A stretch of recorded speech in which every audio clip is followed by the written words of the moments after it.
वंदे मातरम छात्रों, कैसे हैं आप?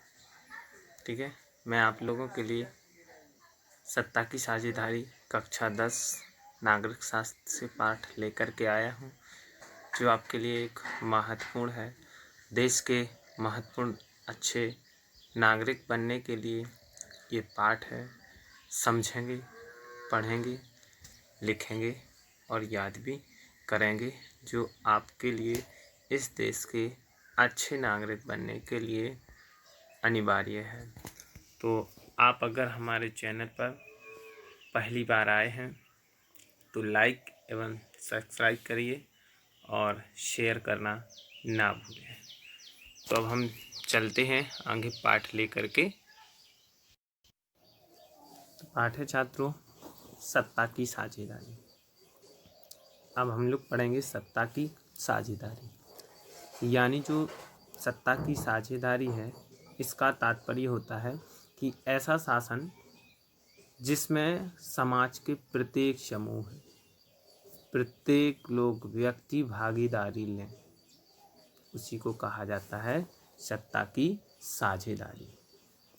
जैसा कि हमारे भारत देश में जो शासन चलाया जाता है, लोकतांत्रिक व्यवस्था है, इस लोकतांत्रिक व्यवस्था में हमारे देश के सभी समूह और सभी वर्ग के, ठीक है, सभी समाज के व्यक्ति उसमें भागीदारी लेते हैं। यानी सभी को मत देने का अधिकार होता है, सभी को निर्वाचित होने का अधिकार होता है, ठीक है। और जो भी योजनाएं बनाई जाती हैं, उन सभी योजनाओं में हमारे देश के सभी नागरिकों की भागीदारी होती है।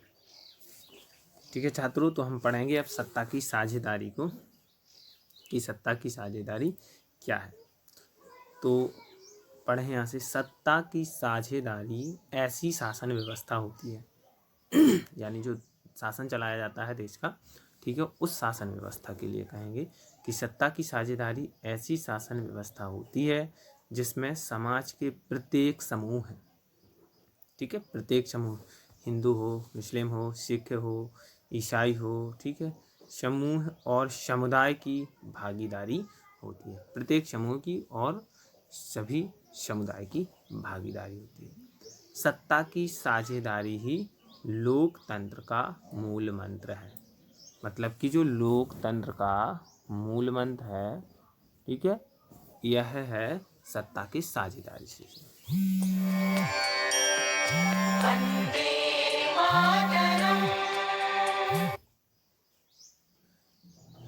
ठीक है छात्रों,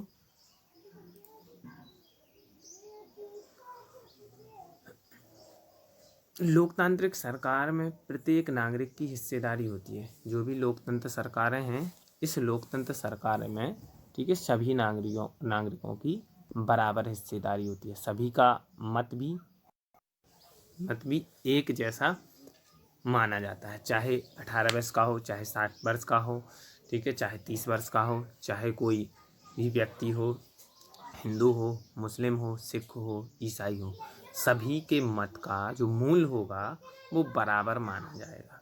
सभी के लिए निर्वाचित होने के लिए भी बराबर माना जाएगा। ठीक है, जो भी कानून नियम बनाए जाते हैं उनमें नागरिकों की बराबरी की हिस्सेदारी मानी जाती है।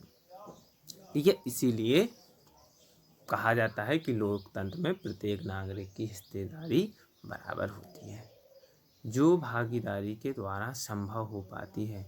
लोकतांत्रिक शासन व्यवस्था में नागरिकों के पास इस बात का अधिकार रहता है कि शासन के तरीके में के बारे में उनसे सलाह ली जाए। मतलब इसके अनुसार लोकतंत्र शासन व्यवस्था में ये माना जाता है कि जो भी शासन व्यवस्था बनाई जाए उसकी सलाह नागरिकों से ली जाए। यानी जो कानून बनाती है, ठीक है, लोकसभा बनाती है, ठीक है, कानून बनाती है, यानी सांसद बनाती है। जो सांसद में निर्वाचित सदस्य हैं वो किसके द्वारा सदस्य हैं, किसके द्वारा निर्वाचित हैं? जनता के द्वारा, नागरिकों के द्वारा। तो मतलब नागरिकों के मन भावों को, उनकी बातों को, ठीक है, कौन जानती है? सांसद जानती है। तो सांसद इन्हीं नागरिकों के, ठीक है, बारे में, इन्हीं के बारे में सोच करके विभिन्न प्रकार के कानून बनाती ही है।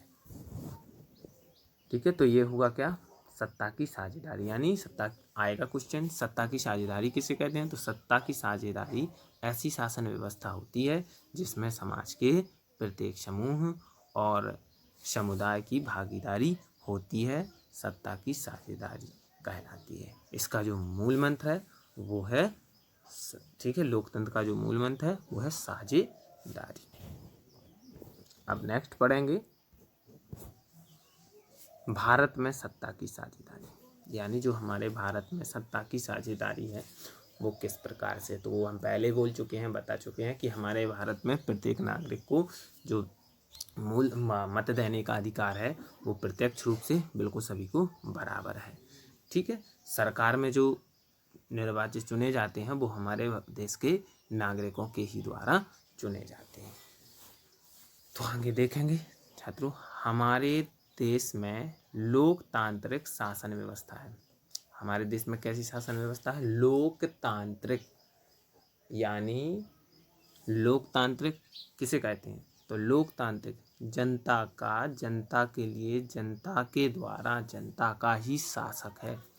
यानी जनता ही, ठीक है, जनता के द्वारा ही वहाँ का निर्वाचक चुना जाता है, और जनता जो निर्वाचक चुनती है, ठीक है, शासक चुनती है, वो किस लिए चुनती है?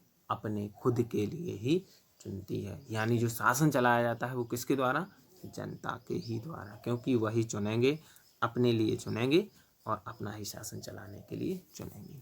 ठीक है, तो ये कहलाता है लोकतांत्रिक। यानी जिस शासन में जनता की भागीदारी होती है, लोगों की भागीदारी होती है, उसी को कहा जाता है लोकतांत्रिक शासन व्यवस्था। तो हमारे भारत में तो आप लोग देखते ही हैं कि जो शासन व्यवस्था है वो कैसी है? लोकतांत्रिक। यानी यहाँ का जो शासक चुना जाता है वो किसके द्वारा चुना जाता है? हमारे देश की जनता के लिए।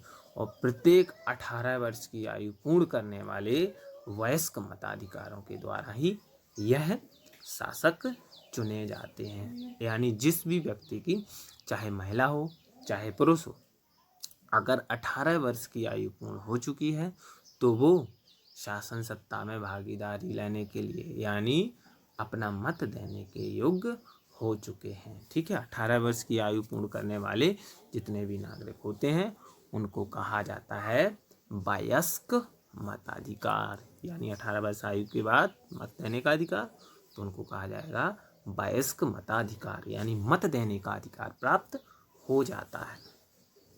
तो आगे पढ़ रहे थे, हमारे देश में लोकतांत्रिक शासन व्यवस्था है, इसलिए भारत के नागरिक प्रत्यक्ष मताधिकार का प्रयोग करके अपने प्रतिनिधि का चुनाव करते हैं। उसके बाद चुने हुए प्रतिनिधि द्वारा एक सरकार का चुनाव किया जाता है। फिर चुनी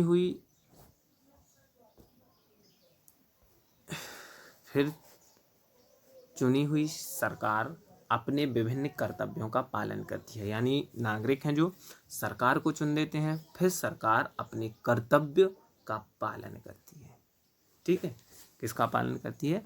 कर्तव्य का पालन करती है। हम लोगों ने 9th में अधिकार पढ़े हैं और कर्तव्य पढ़े हैं। ठीक है, तो मतलब हमारे जो मौलिक अधिकार हैं, अगर हमें इन मौलिक अधिकारों का लाभ लेना है, ठीक है, तो हमें उसके साथ साथ कर्तव्यों का पालन भी करना होगा। अगर हम कर्तव्य का पालन करेंगे तभी हमारे मौलिक अधिकार सुरक्षित रह पाएंगे। कहा जाता है कि कुछ पाने के लिए कुछ करना भी पड़ता है, इसलिए हमें अगर कर्तव्यों का पालन करना है तो हमारे मौलिक अधिकार सुरक्षित रहेंगे, तब हम उनका प्रयोग कर पाएंगे। जैसे रोजमर्रा का शासन चलाना, नए नियम बनाना, ठीक है, पुराने नियमों का में संशोधन करना, तो ये किसका कार्य है?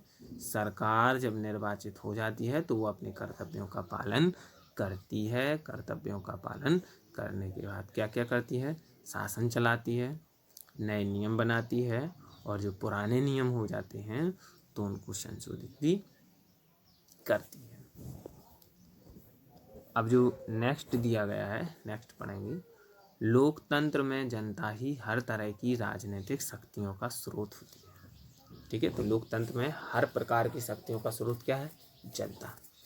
ठीक है, कानून बनाया गया जनता की राय से, शासन चलाया जा रहा है जनता की राय से। ठीक है, तो जो भी कार्य होता है उसमें जनता की ही भागीदारी होती है। यह लोकतंत्र का एक मूलभूत सिद्धांत है।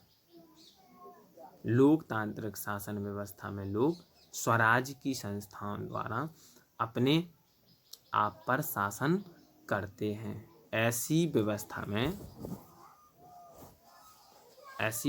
में समाज के विभिन्न समूह और मतों को उचित सम्मान मिलता है। ठीक है, अगर ये शासन व्यवस्था होती है जहाँ पर लोगों की इच्छा से ही शासन चलाया जाता है तो वहाँ पर समाज के प्रत्येक समूह का सम्मान होता है। अब कैसे सम्मान होता है? हिंदू, मुस्लिम, सिख, ईसाई, ठीक है, जैन, बौद्ध, कोई भी वर्ग हो, उन सभी को बराबर मताधिकार है तो शासन सत्ता में उन सभी की भागीदारी बराबर होगी, क्योंकि हिंदू, मुस्लिम, सिख, ईसाई सभी के मतों की आवश्यकता है और सभी को शासन चलाने के लिए, ठीक है, यानी निर्वाचित होने का अधिकार है। तो यहाँ पर प्रत्येक समूहों की जरूरत होगी। ऐसा नहीं कि शासक हिंदू है तो हिंदू नागरिकों की ही जरूरत होगी, नहीं, यहाँ पर समूह के प्रत्येक नागरिक की हिस्सेदारी होगी। उन्हें अन्य नागरिकों की तरह बराबर ही अधिकार प्राप्त होंगे और कानून भी बराबर प्राप्त होंगे। इसलिए कहा जाता है, ठीक है, कि सभी को सम्मान मिलता है। जितने भी समूह होते हैं उन समूहों को उचित सम्मान मिलता है। जन नीतियों का निर्णय करते समय हर नागरिक की आवाज़ सुनी जाती है। जब जन निर्णय लिया जाता है, ठीक है, निर्णय किए जाते हैं तो निर्णयों में प्रत्येक नागरिक की आवाज़ सुनी जाती है। ऐसा नहीं कि जो अच्छे पक्ष वाला है उसकी सुन ली जाए, अमीर की सुन ली जाए, गरीब की ना सुन ली जाए। वहाँ पर प्रत्येक व्यक्ति की बात को सुना जाता है। इसलिए यह आवश्यक हो जाता है कि राजनीतिक सत्ता का बंटवारा क्षमता अधिक से अधिक नागरिकों के बीच हो, यानी जो शासन सत्ता का बंटवारा है वो सभी नागरिकों के बीच हो। तो ये तो थी भारत में सत्ता की साझेदारी। कि हमारे भारत में सत्ता की साझेदारी कैसी है, यानी हमारे भारत में सत्ता की साझेदारी है वो सभी नागरिकों के बीच बांटी गई है, यानी शासन सत्ता में जो हिस्सेदारी है वो हमारे देश के प्रत्येक नागरिक के लिए दी गई है। कानून बनाने में, निर्वाचित करने में, ठीक है, शासन सत्ता चलाने में हमारे देश के प्रत्येक नागरिक की भागीदारी होती है। तो ये हम लोग समझ चुके हैं, ठीक है, इसको हम लोग अच्छी तरह से लिख भी सकेंगे। अब नेक्स्ट देखते हैं जो दिया गया है, सत्ता की साझेदारी की आवश्यकता। यानी हमारे देश में जो शासन सत्ता की आवश्यकता होती है, सत्ता की साझेदारी की, तो क्यों होती है? अगर मान लीजिएगा सत्ता में भागीदारी सिर्फ अगर एक ही वर्ग की होती, ठीक है, किसी एक वर्ग की होती तो अन्य वर्ग क्या करते? विरोध करते, लड़ाई झगड़े होते। अगर कुछ नागरिकों के लिए कानून अधिकार दिए जाते और कुछ से को नहीं दिए जाते तो आप जानते हैं तो इसमें क्या होता? समाज के बीच में विद्रोह होता। तो इस विद्रोह को दूर करने के लिए, शांति व्यवस्था बनाए रखने के लिए, आतंकवाद दूर करने के लिए, ठीक है, और लोकतंत्र पर विश्वास करने के लिए सत्ता की साझेदारी की आवश्यकता होती है। तो अब हम पढ़ेंगे पॉइंट से कि सत्ता की साझेदारी की आवश्यकता क्यों है, ठीक है। तो अब हम पढ़ें नंबर 1 को, ठीक है, जो नंबर 1 है इस नंबर 1 पॉइंट को पढ़ेंगे। समाज में सौहार्द और शांति बनाए रखने के लिए, सौहार्द और शांति आपस में, ठीक है, प्रेम भाव बनाए रखने के लिए और शांति बनाए रखने के लिए सत्ता की साझेदारी की आवश्यकता है। कहा गया कि अगर किसी एक समाज वर्ग को, अगर किसी भी समूह को या वर्ग को सत्ता की साझेदारी में भागीदारी लेने का, ठीक है, एकांक होता तो इसमें क्या होता है कि इसमें शांति नहीं होती, देश में विद्रोह बनता है। इसलिए इस विद्रोह को दूर करने के लिए, शांति व्यवस्था बनाए रखने के लिए सत्ता की साझेदारी की आवश्यकता होती है। अब इसके बाद हम नंबर 2वां पॉइंट पढ़ेंगे। तो नंबर 2वां पॉइंट है बहुसंख्यक के आतंक से बचने के लिए, यानी बहुसंख्यक, बहु का मतलब बहुत, संख्यक मतलब संख्या, मतलब कुछ वर्ग ऐसे होते हैं, ठीक है, किसी गांव में, किसी शहर में या देश में बहुसंख्यक यानी कुछ व्यक्तियों की संख्या अधिक होती है। तो जिनकी संख्या अधिक होती है वो देश में आतंक बनाते, क्या करते, आतंक करते, यानी उनके लिए समाज में, मतलब सरकार में, शासन सत्ता में ज़्यादातर भागीदारी होती और व्यक्तियों को नहीं होती, तो वो अपना आतंक ही मचाती। यानी इस आतंक को दूर करने के लिए सभी को समान शासन में भागीदारी दी गई है। अब नेक्स्ट पढ़ेंगे तीसरा नंबर। तीसरा है लोकतंत्र की आत्मा का सम्मान रखने के लिए, यानी लोकतंत्र, हमारा जो देश में लोकतंत्र शासन व्यवस्था है, इस पर सम्मान, इसका सम्मान करने के लिए, यानी नागरिक के अपने आप हृदय में हमारे देश की लोकतंत्र के प्रति सम्मान रहे, इसलिए सत्ता की साझेदारी सभी के लिए है, उसमें सभी की भागीदारी होती है। अगर भागीदारी नहीं होगी, जिनको नहीं मिलेगी भागीदारी, तो उनके हृदय में लोकतंत्र के प्रति कोई लगाव, कोई भी प्रेम नहीं होगा। ठीक है। ऊपर दिए गए पहले 2 कारण हैं, समझदारी भरे कारण और अंतिम कारण ही में ही सत्ता की साझेदारी या हिस्सेदारी, ठीक है, के रूप में। अब हम आगे पढ़ेंगे।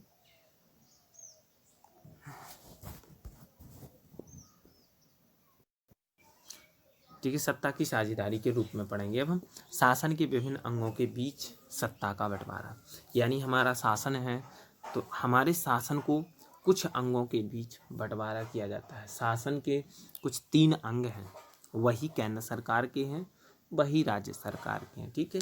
इनको हम केंद्र सरकार के, राज्य सरकार के यानी अंगों को और इसके भागों को हम, ठीक है, अगले नेक्स्ट वीडियो में आप लोगों के लिए पढ़ाएंगे, जो कि 9 के लिए और 10 के लिए और सभी के लिए अनिवार्य है। तो शासन के विभिन्न अंगों के बीच जो सत्ता का बंटवारा है, इसे पढ़ेंगे हम। सत्ता के विभिन्न अंग हैं। नंबर 1 है विधायिका। कौन सी है? विधायिका, जिसे कहा जाता है व्यवस्थापिका। क्या कहा जाता है? व्यवस्थापिका। अब इसमें हम बारी बारी से अगले वीडियो में पढ़ेंगे कि विधायिका में क्या क्या, कौन कौन आते हैं, उनका निर्वाचन कैसे होता है, इनका कार्यकाल क्या होता है, उनके कार्य क्या होते हैं। तो अभी थोड़ा बता दें तो विधायिका यानी व्यवस्थापिका, इसका कार्य होता है कानून बनाना। यानी इसमें कौन आता है? सांसद और राष्ट्रपति, ठीक है, ग्रुप से विधायिका को लिया जाता है सांसद। तो इनका कार्य होता है कानून बनाना। अब नंबर 2 अंक है जो कार्यपालिका। इसका कार्य होता है जो विधायिका के द्वारा बनाए गए कानून हैं, उन कानूनों को लागू करना, ठीक है। इसमें यानी इसमें आते हैं कौन कौन? राष्ट्रपति, ठीक है, प्रधानमंत्री, ये और मंत्री परिषद इसमें आते हैं। अब दूसरा होता है न्यायपालिका, यानी जब विधायिका कानून बनाएगी, विधायिका के कानूनों को लागू करेगी, यानी चलाएगी कौन? कार्यपालिका।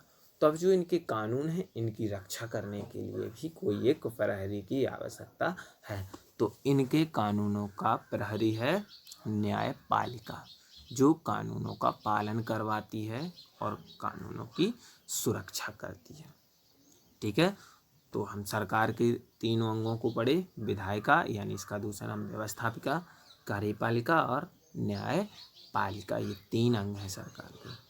इन अंगों के बीच सत्ता के बंटवारे से ये अंग एक ही स्तर पर रहकर अपनी शक्तियों का प्रयोग करते हैं। यानी हमारे शासन सत्ता में जो अंगों का मतलब शासन सत्ता का बंटवारा है वह इन्हीं 3 अंगों के बीच है, और ये बंटने के बाद भी यह आपस में कार्य सहयोग भावना से करते हैं।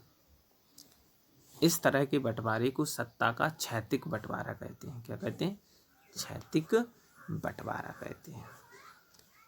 इस तरह के बंटवारे से यह सुनिश्चित किया जाता है कि किसी भी एक अंग के पास असीमित शक्ति नहीं रहती है।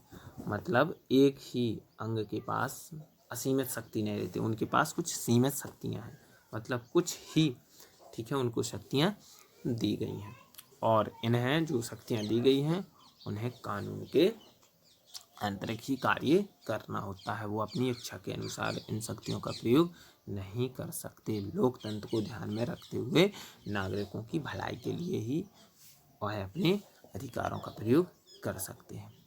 इससे विभिन्न संस्थाओं के बीच शक्ति का संतुलन बना रहता है। क्या बना रहता है? विभिन्न संस्थाओं के बीच संतुलन, यानी आपस में किसी भी प्रकार का टकराव नहीं होता है। भाईचारे के समान इनमें जैसे तराजू के दोनों तरफ बराबर भार रख दिया जाए तो दोनों का क्या बना रहता है? संतुलन, यानी दोनों एक समान होती हैं। यानी इन सभी को समान लाने के लिए ही अधिकार दिए गए हैं, शक्तियां दी गई हैं। सत्ता के उपयोग का अधिकार कार्यपालिका के अधीन होते हैं।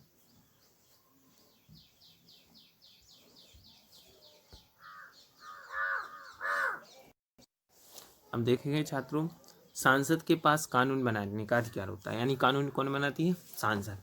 ठीक है, सांसद कानून तो बनाती है, ऐसा नहीं कि वो अपनी इच्छा से जो चाहे जो कानून बना सकती है। अगर उसे कानून बनाना है तो ठीक है, जनता की आवश्यकताएं हैं, उनकी भावना है, ठीक है, उनको ध्यान में रखते हुए ही कानून बनाना है। वो अपनी इच्छा से कानून नहीं बना सकती है, ठीक है। और सांसद को कानून बनाने का अधिकार है, ऐसा नहीं कि जनता उनसे पूछना चाहे तो कुछ वो जवाब नहीं दे, नहीं, जनता जो भी चाहेगी पूछना तो उन्हें जवाब देना होता है। यानी जो व्यवस्थापिका होती है वो जनता की जवाबदेही होती है, उसे जवाब देना होता है, ठीक है। अब आगे देखें, लेकिन संसद को जनता को जवाब देना होता है। न्यायपालिका स्वतंत्र रहती है।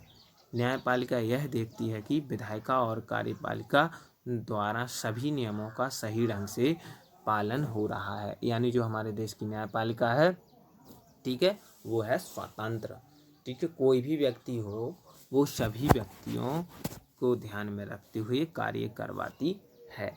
अगर कोई भी निर्णय लेना होता है तो उसे किसी से अनुमति लेने की आवश्यकता नहीं होती है, वह स्वतंत्र होती है, वो अपनी इच्छा अनुसार निर्णय ले सकती है।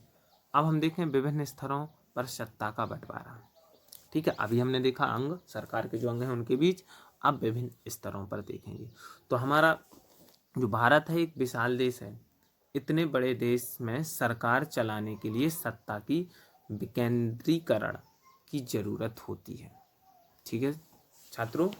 तो हमारा देश है बहुत ही बड़ा है, इसमें एक ही प्रकार की सरकार शासन नहीं चला सकती है, ठीक है। यानी हमारे जो देश में, पूरे देश में लागू होती है वो होती है केंद्र सरकार। अब इस केंद्र सरकार के सहयोग के लिए और भी अन्य सरकार चुनी जाती है, जिसे कहा जाता है राज्य सरकार, ठीक है छात्रों। कौन सी? राज्य सरकार। यानी केंद्र सरकार होती है जो वो चलाती है शासन पूरे देश में, ठीक है। और जो राज्य सरकार होती है वो अपने अपने राज्य में ही शासन चलाती है। तो आगे देखें, हमारे देश में सरकार के 2 स्तर होते हैं। कितने स्तर होते हैं?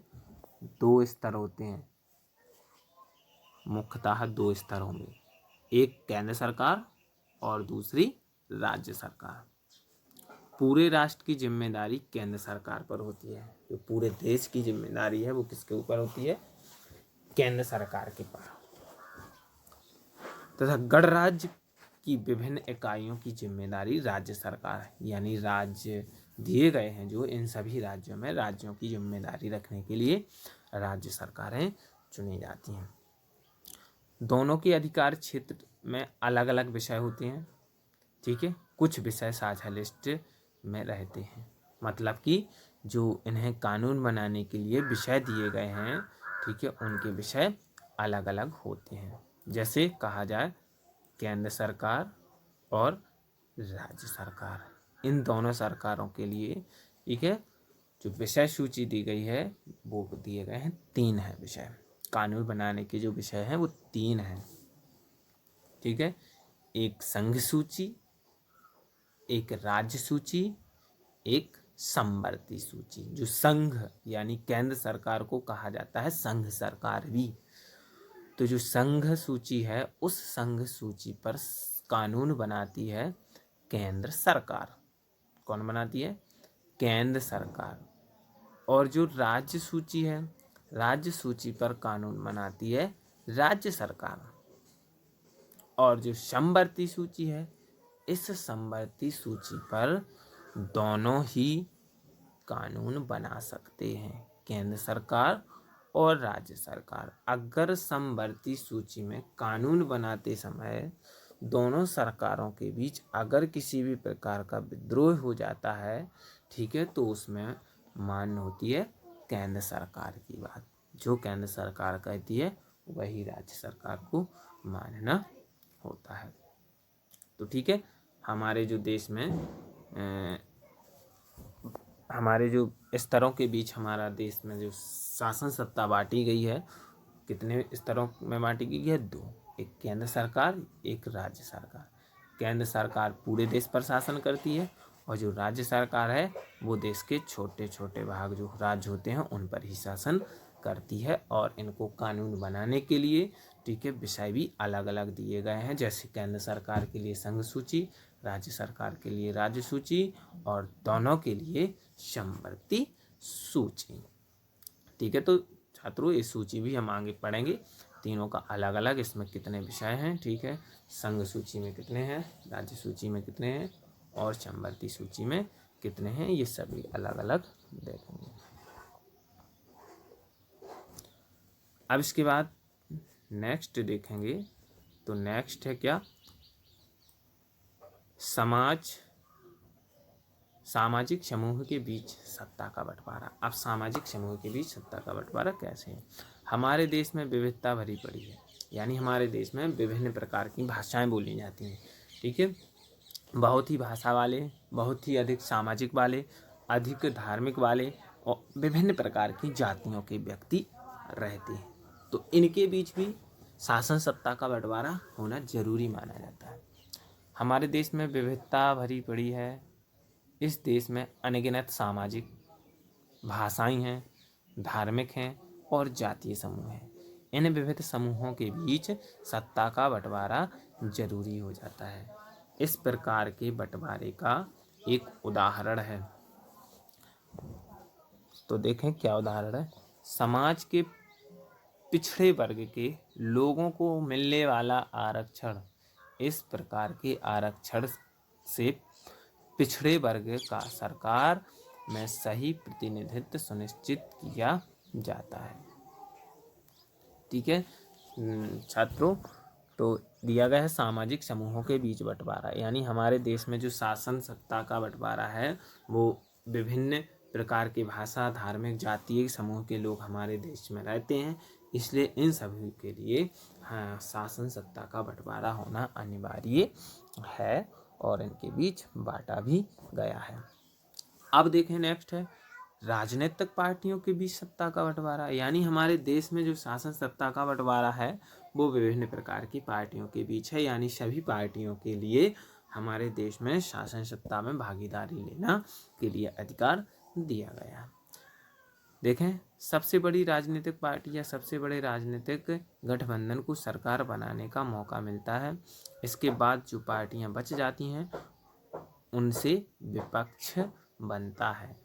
ठीक है, विपक्ष की जिम्मेदारी होती है यह सुनिश्चित करना कि सत्ताधारी पार्टी लोगों की इच्छा के अनुरूप काम करे, मतलब कि यानी जो पार्टियां शासन सत्ता में भाग लेती हैं यानी चुनाव में भाग लेती हैं, तो कोई एक जो अच्छे दल वाला गठित पार्टी होती है जिसका की शक्ति अधिक होती है, बड़ी होती है, वह पार्टी विजित हो जाती है।